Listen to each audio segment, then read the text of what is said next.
बोलती पुस्तके. ज्यांना वाचनाचा नाद त्यांना बोलती पुस्तके घाली साद. आमचं चॅनल सबस्क्राईब करा आणि सबस्क्राईब करायला इतरांनाही सांगा. नमस्कार श्रोते मित्र हो. बोलती पुस्तके सादर करत आहे ज्येष्ठ ग्रामीण कथा कादंबरीकार रंगराव पाटील लिखित कादंबरी गंध फुलांचा प्रकरण 10. आम्ही जवळजवळ 60 वर्षांनी त्या वाडीत गेलो. आमच्या घरी गेलो. माझं घर पाहताच मला माझ्या लहानपणाच्या साऱ्या आठवणी उचंबळून आल्या. आता केदारबापूंच्या घराला मोठं कुलूप होतं. ते पूर्वीचं भक्कम दार लावलेलं होतं. आमच्या घराच्या पूर्वेला जे सानं होतं ते बुजवून टाकलं होतं. सोप्यालाच भिंत घालून आतून म्हणे केदारबापूंनी पुढे चौकट पाडली होती. जिथे आमचं स्वच्छ सारवलेलं अंगण होतं तिथं आता दगडच दगड पाडलं होतं. सगळी पडझड झालेली. चंदाची आई, बकुळा, अंबू व सुशीला आम्ही तिथं असतानाही अगदी लहान होती पाळण्यात. या सगळ्यांची तिथं माळावर जागा होती, तिथं घरं बांधून राहत होती. त्यामुळे मूळचा वाडीतला तो भाग आता उजाड झाला होता. गोविंदबापूंच्या घराची ही तीच अवस्था. त्यांच्या पुतण्यांच्या नातवांच्या बायका तिथं भेटल्या. सोपा पार बदलून त्याच्या लहान लहान खोल्या केल्या होत्या. आम्ही पूर्वी तिथं होतो आणि आता पुन्हा तिथं आलोय म्हटल्यावर त्यांना सर्वांना फार आनंद झाला. पण आम्हाला तो बदल सहन होत नव्हता. सगळ्यात वाईट वाटलं ते केदारबापूंच्या घराजवळचं आमचं पडझड झालेलं घर पाहून. त्याच्या ओसाडपणानं माझ्या डोळ्यात पाणी आलं. आपल्या घराची अशी दुरावस्था सहन होण्यासारखी नव्हती. क्षणभर आमचं घर मी डोळ्यात साठवून घेतलं आणि तिथून निघालो. फार भावनावश झालो. आता पुन्हा ते घर बघायला गेलो तर मला रडूच कोसळेल. कारण आता दादा आहेत पण आई नाही. केदारबापूंनी मला एक खोंड दिला होता, गाईचा लहानसा पाडा. मला तो खूप आवडत होता. पण तो पाडा ते कुठेतरी तिकडेच गोठ्यात बांधत. पण माझं ते आवडतं वासरू. त्याला माझा पाडा म्हणून सर्वजण ओळखत. वाडीतही सर्वांना माहीत झालं होतं की केदारजीने एक पाडं गुरुजींच्या मुलाला दिलं आहे. एकदा एका बेंद्राला माझ्या पाड्याची मिरवणूक काढली होती. सगळी माणसं हसत होती. वाडीला लागूनच इस्पारीकडे डोंगराच्या उतराला शेत होतं. ते शेत त्याने आम्हाला पाड्याला फिरवून आणायला दिलं होतं. कलेढोंडला जाण्याच्या रस्त्याला व इस्पारीच्या पश्चिमेला ते शेत होतं. त्या रानात एक खुजं छोटंसं पिंपरणीचं झाड होतं. आमच्या शेतात केदारजींनी शेंगा केल्या होत्या. करायचं सगळं केदारबापूच, पण म्हणताना म्हणायचे गुरुजींचं रान. त्यामुळं आम्हाला आनंद होई. त्या रानात एकदा आम्हाला पाठीभर शेंगा झाल्या होत्या. अर्थात त्याही त्यांनीच काढल्या, तोडल्या आणि आमच्यात आणून दिल्या. ह्या तुमच्या रानातल्या शेंगा, असंही ते म्हणाले. हा आमचा खोंड पांढरा शुभ्र होता. तसा तो आता फारसा आठवत नाही. पण डोंगराच्या उतारला असलेलं पिंपरणीचं झाड असलेलं रान मात्र आठवतं. ती पिंपरण आठवते. जवळचा डोंगर दिसतो. शेंगांचं पीक दिसतं. आणि केदारबापूंची माणसंही त्या शेतात दिसतात. कौतुकाने त्यांनी ते आम्हाला दिलं होतं. आम्हाला रान नव्हतं म्हणून. खरंच ते आमचं लाडकं रान होतं. आम्ही अनेक वेळा त्या रानात गेलो, वावरलो होतो. त्या दिवशी सुट्टी असावी बहुतेक. दादा बाजरीच्या खळ्यावर गेले होते. खळं कुठंसं होतं हे आम्हाला दोघांना माहीत होतं. दोघांना म्हणजे शिवाजीरावला व मला. ते शाळेसाठी थोडे दिवस आमच्याकडे होते. ते माझे थोरले आत्तेभाऊ. त्यांचे वडील तपासाच्या कामासाठी फिरतीवर असतात. त्यामुळे मुलांच्या शाळेकडे लक्ष द्यायला त्यांना वेळ नसे. म्हणून त्यांना मामांच्याकडे पाठवलं होतं शाळेचे वळण लागेपर्यंत. आम्ही दोघंही खळ्यावर निघालो होतो. गावाहून बाहेर पडण्यापूर्वी आम्ही दादांची तंबाखू खाण्याची लांब पिशवी बरोबर घेतली होती. बहुतेक ती दादांना द्यायची असेल म्हणून बरोबर घेतली असेल. माळाच्या घराच्या पूर्वेला काही अंतरावर खळं होतं. एका दगडावरून वाट होती. मोठा दगड होता तो. सगळ्या वाटा तांबूस दगडावरून असत. खडकाळ माळावरून वाटा असत. मेंढवाड्याच्या पश्चिमेकडून ती वाट गेली होती. रस्त्याच्या दोन्ही बाजूला कुंपण होतं. ते कुंपण बाभळीच्या काट्यांचं असावं. चांगले कमरे इतके उंच. आमच्या मनात काय आलं कुणास ठाऊक. आम्ही तंबाखू खायचं ठरवलं. आमची वय अंदाजे 8 ते 10 वर्षांची असावीत. आम्ही त्या कुंपणाकडेला बसलो. दोघांनीही तळहातावर थोडी थोडी तंबाखू घेतली आणि चुरडून तोंडात टाकली. अर्थात सारं गुपचूप झालं. आपण तंबाखू खाल्ल्याचं चुकूनही कुणाला बोलायचं नाही हेही अप्रत्यक्ष ठरवलं. तोंडात धरून आम्ही उठलो आणि पुन्हा वाटेला लागलो. अगोदर माळावरचं ते कुत्र्यासाठी प्रसिद्ध असलेलं घर गाठलं आणि मग पूर्वेची वाट धरली.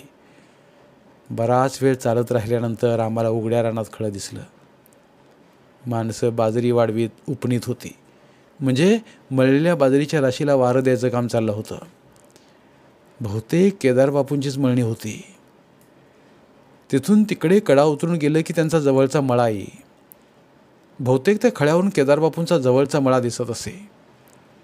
केदारबापूंनी कोणत्या रानात बाजरीचे पीक केले होते कुणास ठाऊक, पण तिथे त्यांच्या बाजरीचे खळे होते. खास उघड्या तांबूळ रानात ते खळं असे. आम्ही खळ्याच्या दिशेनं निघालो.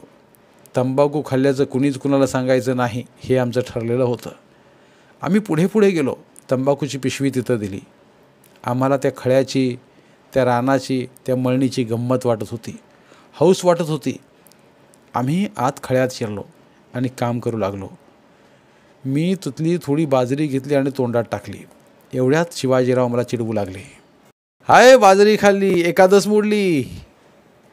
त्या दिवशी आमची एकादस होती. मला वाईट वाटलं.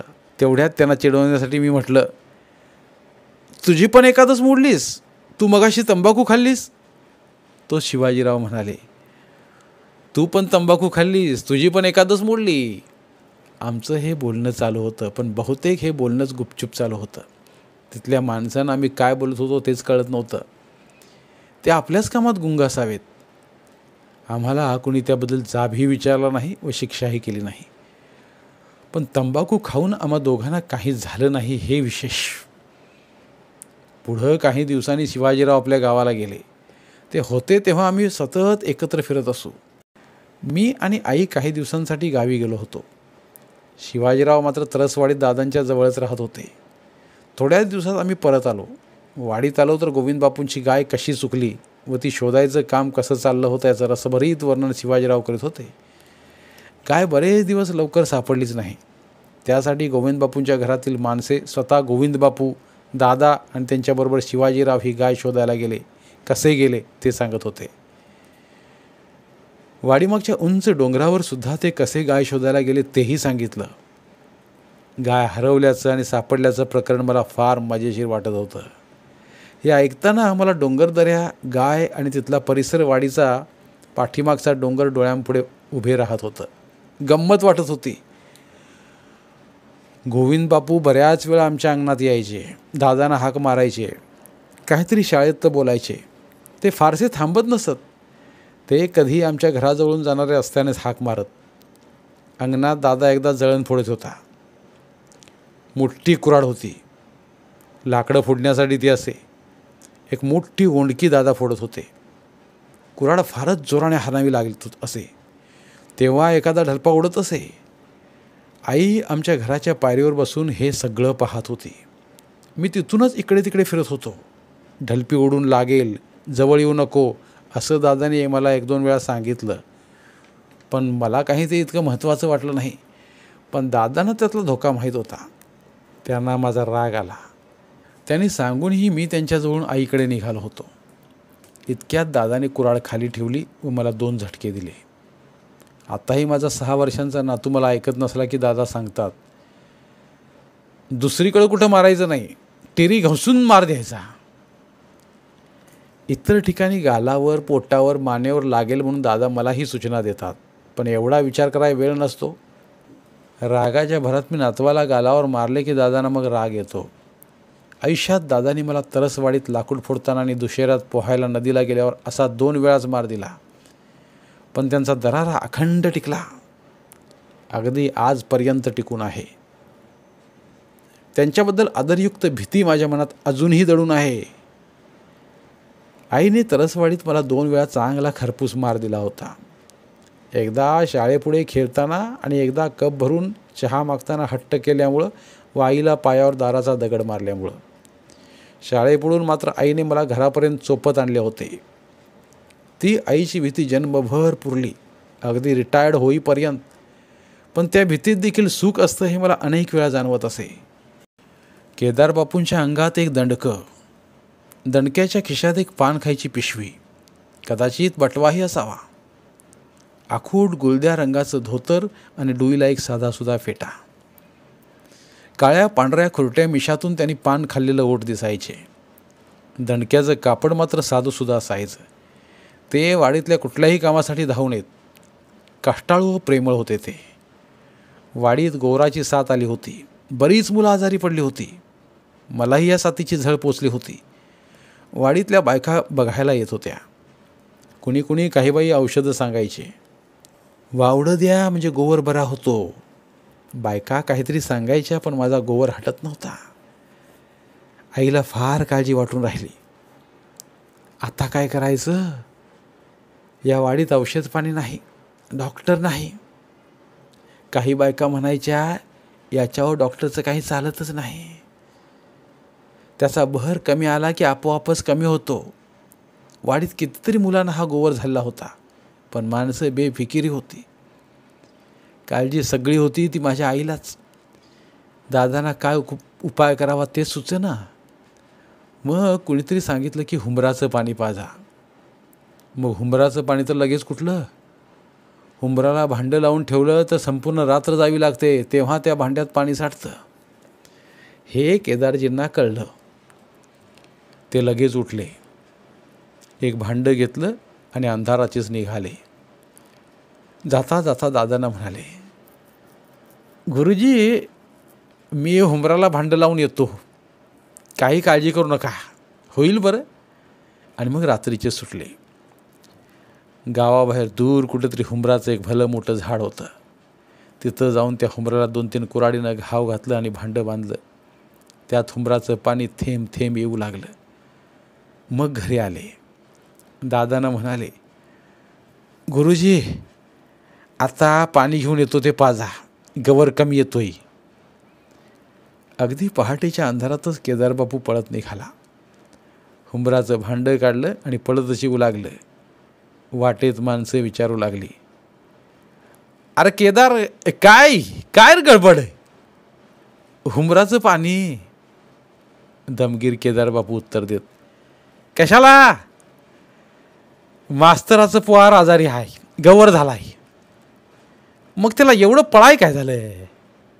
आणि मग केदारबापू पुन्हा पळायला लागला. खूप अंतर होतं. फटफटीत होताना ते वाडीत पोचले. त्यांनी भांडं दादांच्या जवळ दिलं. ते दमगीर झाले होते. पळत आला काय? दादाने विचारलं. तर काय करावं, पोराचा आजार बघवं ना मला. मग आईनं दिवसभर हुंबराचं पाणी थोडं थोडं पाजलं. दुसऱ्या दिवशी गोवर हळूहळू मावळू लागला आणि थोड्या दिवसात मी गोवरातून बरा झालो. पण केदारजींची ती धावपळ अजूनही लक्षात आहे. उंबराचं पाणी घेऊन धावत येणारे केदारबापू अजूनही डोळ्यांपुढं दिसतात.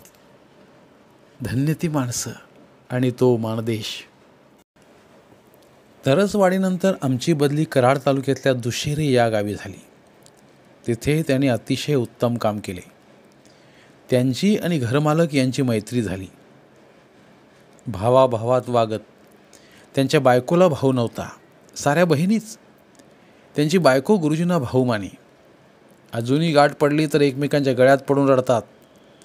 संतराम आप्पा मला तात्या म्हणत, मुलीही तात्या म्हणत, पण आप्पाही मला तात्याच म्हणत.